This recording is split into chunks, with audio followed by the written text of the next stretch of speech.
तो हेलो दोस्तों, welcome to sky zone India. तो दोस्तों, आज हम बात करने वाले हैं एक ऐसे यंग इंडियन एंटरप्रेन्योर के बारे में जिसने एट प्रेजेंट सारे इंडियन एंटरप्रेन्योर्स के दिलों में आग लगा दी है। जी हाँ दोस्तों, मात्र 29 साल की उम्र में इस लड़के ने लाखों करोड़ों डॉलर्स की अपनी खुद की कंपनी स्टैब्लिश की है और अपना खुद का ब्रांड बनाया है। तो दोस्तों, चौंकिए मत, हम बात कर रहे हैं मिस्टर रितेश अग्रवाल के बारे में, जो कि फाउंडर है द ओयो रूम्स के।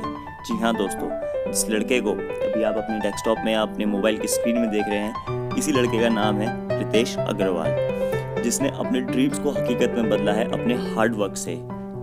इंडिया जैसे देश में एक बहुत छोटे राज्य से आने वाले मिस्टर रितेश अग्रवाल, जिस जगह से वो आते हैं वहाँ का लिटरेसी रेट भी बहुत डाउन है, वहाँ से आके अपने इस ड्रीम को पूरा करने तक के पीछे की जो कहानी है, चलिए जानते हैं। तो क्लास 12 पास करने के बाद लाइक हम सब की तरह रितेश अग्रवाल भी 18 साल का एक टीनेजर था, जिसके दिमाग में बहुत से आइडियाज़ थे, लाइफ को लेके बहुत बड़ी बड़ी चीज़ें थी, लेकिन उन सबको एग्जीक्यूट कैसे करें, बस इसी चीज़ का उसके अंदर एक वो था कि यार आइडियाज़ तो हैं बट कैसे एग्जीक्यूट करूं।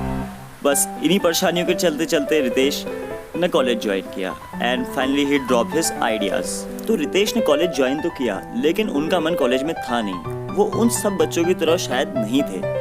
He is something else. उनको इस लाइफ में कुछ बड़ा करना था और वो हमेशा इस बारे में सोचते रहते थे। So the day come and he decided to drop his college. Ritesh को पहले से एडवेंचर का काफ़ी शौक था। वो अपनी पॉकेट मनी जमा करके कभी उत्तराखंड, कभी हिमाचल या कभी लद्दाख ऐसी जगह पे विजिट करते थे। पूरा दिन घूमने के बाद जब शाम को रितेश किसी होटल को हायर करते थे तो वो बड़ा डिसअपॉइंट हो जाते थे। जब होटल की वो कंडीशन देखते थे, रूम की कंडीशन देखते थे, तो उनको बड़ा अजीब सा हो जाता था कि यार पैसे तो मैं पूरे ही दे रहा हूँ। तो फाइनली एक दिन रात को सोते सोते उनके दिमाग में एक आइडिया आया एंड ही एग्जीक्यूटेड दैट। और यहाँ से शुरुआत हुई एक सपने को हकीकत में बदलने की, और यहाँ से शुरुआत हुई द ओयो रूम्स की। रितेश रात दिन बस यही सोचते थे कि कैसे इस सपने को पूरा करा जाए। उनका ये सपना था कि एक चीप रेट में एक आम आदमी को भी एक अच्छी फैसिलिटी वाला होटल मिल सके, जिसमें वो अगर कहीं बाहर टूर पे जाए तो अपनी फैमिली के साथ एक अच्छा टाइम स्पेंड कर सके। But finally the budget. Ritesh के पास ड्रीम तो था, लेकिन उसे एग्जीक्यूट करने के लिए पैसा नहीं था। बट रितेश के पास जो सबसे बेस्ट थिंग उस समय थी कि रितेश दिल्ली में थे और दिल्ली उन्हें मौका देने के लिए पूरा तैयार थी। रितेश ने सोचा कि यार पैसा उनके पास है नहीं, होटल वो बना नहीं सकते, तो उन्होंने सोचा कि जो बने बनाए होटल है उनके रूम्स को मॉडिफाई किया जाए और उसमें कुछ परसेंटेज पे काम किया जाए। बहुत जगह बात करने के बाद उन्हें रिजेक्शन ही हाथ लगी, किसी भी होटल ओनर ने उन्हें हाँ नहीं कही। बट फाइनली एक होटल ओनर के साथ उनकी बात हुई और उसने भी लास्ट में उन्हें मना ही कर दिया। लेकिन कहते हैं ना, किसी का कोई ना कोई तो होता है। तो एक होटल ओनर ने उनसे हाँ कहा कि ठीक है, यू कैन ट्राई। और ये मौका उनकी लाइफ का शायद गोल्डन चांस था एंड उनकी होटल ओनर के साथ डील हुई और फाइनली उन्होंने इस प्रोजेक्ट पे काम शुरू किया। रितेश डील सेट होने के बाद सीधे बाजार की ओर भागे और बाजार पहुंचते ही उन्होंने कुछ ऐसे सामान लिए जिनसे वो उस कमरे को, जिस कमरा उन्होंने होटल में लिया है, उसको मॉडिफाई कर सके।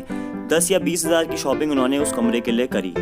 शॉपिंग करने के बाद रितेश होटल पहुंचते हैं और अपने वो 2 रूम्स जो उन्होंने कंपनी के ओनर से या फिर होटल के ओनर से लिए थे, उनको अपने हिसाब से डेकोरेट करते हैं। So finally Ritesh hotel owner के साथ ये डील सेट करते हैं कि इन 2 रूम्स में से जितना भी रेवेन्यू होटल का जनरेट होगा, सिर्फ इन 2 रूम्स में से, उसमें से कुछ % रितेश का भी होगा और रितेश भी इन 2 रूम्स के लिए गेस्ट अपनी तरफ से भेजेंगे। होटल ओनर के साथ ये डील सेट होने के कुछ टाइम बाद रितेश वहाँ से चले जाते हैं। दिन और रात गुजरते जाते हैं और हमारे हीरो जो रितेश हैं वो बस इसी सोच में पड़े रहते हैं कि यार आखिर उनके कमरों का हुआ क्या होगा। 1 महीने बाद वो सोचते हैं कि चलो फीडबैक लेके आते हैं और वो होटल की तरफ बढ़ जाते हैं।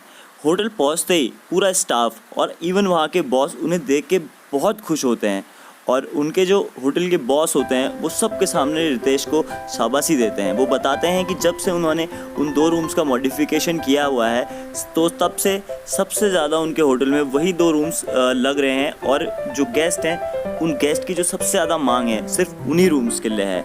ये सुन के रितेश को काफ़ी खुशी होती है और फाइनली जो होटल के ओनर होते हैं वो रितेश को बोलते हैं कि आज से आप हमारे होटल में सारे रूम्स एग्जीक्यूट करेंगे। और यहीं से बस इसी मूवमेंट से स्टार्ट होता है the journey of $1 billion company OYO. दोस्तों, इस वीडियो को बनाने का मेरा बस यही मकसद था कि सपनों को जियो, बिकॉज दुनिया की सबसे बड़ी बिल्डिंग भी सबसे पहले किसी इंसान के दिमाग में बनी और तब वो जाके धरती पे बनी। तो गाइस, अच्छी लगी वीडियो तो प्लीज़ लाइक सब्सक्राइब कर देना इस चैनल